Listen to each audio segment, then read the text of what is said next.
Today on the Josh and Erik Show, we're going to be talking about a business line that I was once in and now Erik is, and it's the shipping container business. What's up, guys? It's not easy. Hell yeah! I always say you have to be Teflon tape and stupid to start a business. What you see behind us is shipping containers. So I'm sure that anytime you watch a TV or faucets or anything that comes from China or a foreign country usually comes in these shipping containers. So if you're ever wondering what they do when they're done with them, they sell them to people like us, and we sell them to farmers and ranches and businesses and individuals that need to store stuff for very modest cost. And if you don't want to buy it, we also lease them. So Erik is the president of this company, and he's I'm in a new line of business. new line of business. This is going to be the next edition.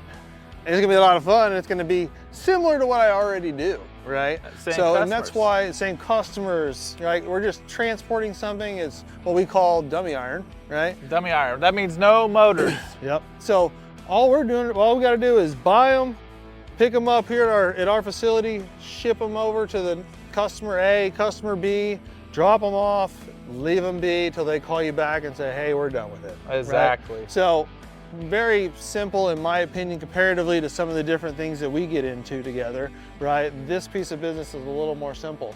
So I'm pretty excited about it. But they are capital intensive. To give you perspective, in Oklahoma, time we buy the container and we ship it up here, these green containers cost us around $2,500 to $3,200 our cost, right? That's not counting the $200,000 forklift you have to unload these things. That's not counting the trailers and the semis and all this other stuff, equipment you have to buy. You know, if anybody wonders, hey, I can make a shipping container home, I can make an office, I can make a hunting cabin, I can make all these things that people see on these DIY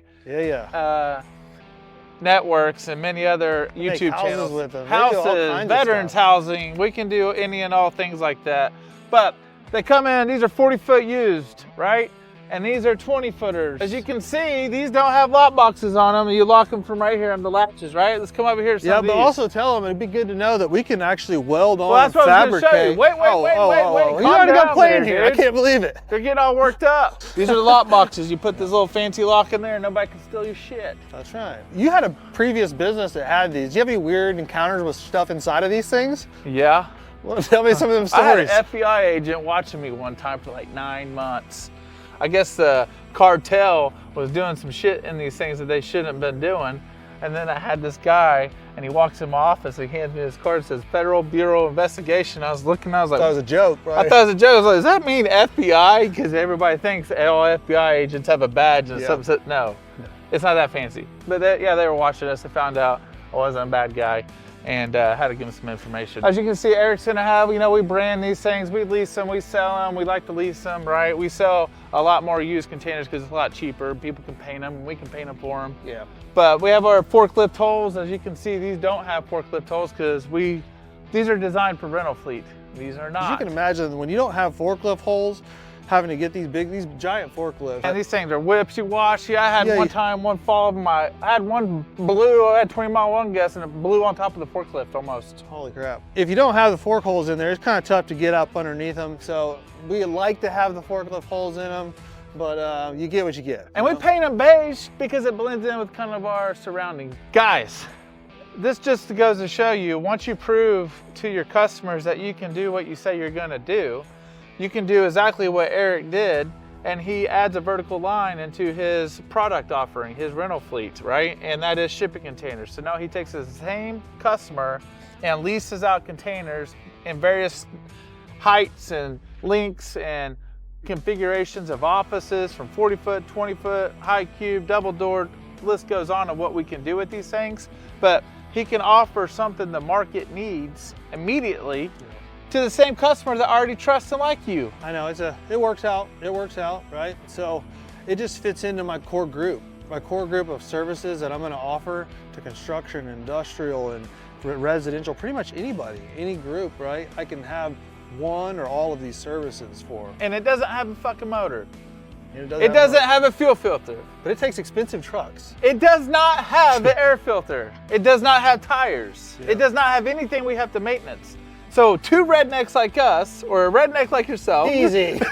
This is not a sexy business. No. Eric, you ordered 300 of these? Yeah, something like that. 300 of these. So as you can see, we have about 40 on our yard to give you perspective. We need some more room.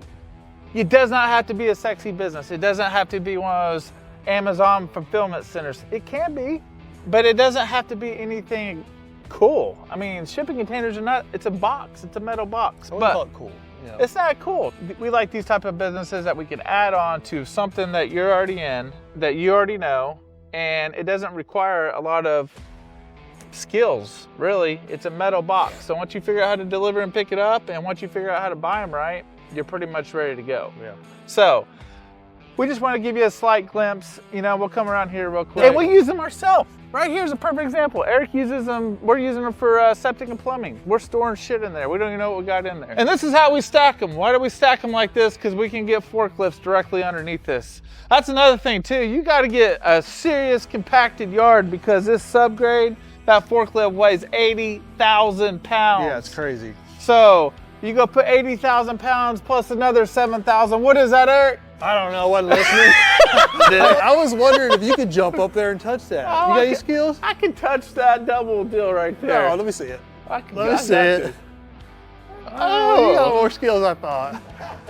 More skills than I Ooh, thought. my knees. I was wondering if your knee was hurting or not. You know, these are evergreens, and you can see these are Italia, Yeah.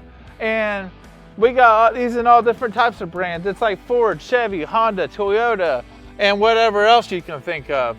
But they have thousands of these in surplus, and we get them on a, in my opinion, a very favorable rate for us in America, because they don't want to pay all these costs to ship these things back over to Asia. That's right. And fill it up, and or they don't meet maritime standards and they don't know what to do with them.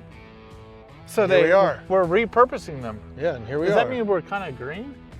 I would say that's a green business. Yeah, we're a green business. Yeah, I agree.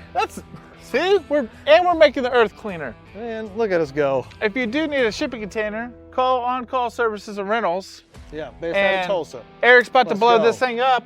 We're starting out in Tulsa, but in the future, our goal is to blow this thing up nationwide. That's phase 2, phase 3, phase 3. Starting here in Tulsa. Let's go. Going to And Oklahoma City. Oklahoma City T-minus next. about Already 120 bought the days. yard. We want to go through that with you guys and say, how do we negotiate the yard? You know, who owned it before us? Is it the right zoning? All these things that you may have encountered or thinking about encountering, we can tell you what we went through and the processes we went through to start our second location, because I've been there. I have started 5 locations, 1 per year on my previous business, and Eric is currently going there right now. I'm ready to So learn it. So he's getting ready to learn it. He's going to learn how to a manage from a challenge. distance. You know what I mean? I And know it's gonna be- dispatch. I know it's gonna be. We always talk about this, right? I know it's going to be a challenge. I've never done it. I'm getting ready to jump into doing a multi-yard location and figuring out how to make that all work. And the systems that worked here now aren't going to work when you have another location in another city. right? Exactly. How's the inventory work? Where, you know, how does the software talk to each other? Where does the dispatching coming out of? Right? I mean, there's so many little details that I'm going to have to really get ingrained in here quickly. If 2 rednecks like us can figure it out, you can figure it out. I So agree. we're gonna get down there, we're gonna be successful. We're gonna take the same principles here, hard work, dedication, show up early, stay late, and be honest. And we're gonna go kill it down there. And we're gonna walk you through all those steps of what things that we're doing right and wrong, from phone systems to finance to accounting and Yeah. So to all the shit we don't know yet. Hey, so stay tuned. You're going to be following my journey in the Josh and Eric show and doing a yard. So keep tuned. We're going to be showing new footage down there, new shorts. So stay tuned. Make sure you subscribe. Well, you ready to go? Oh yeah, by the way, I'm going to Costa Rica tomorrow, so peace Oh, out. yeah. Damn it.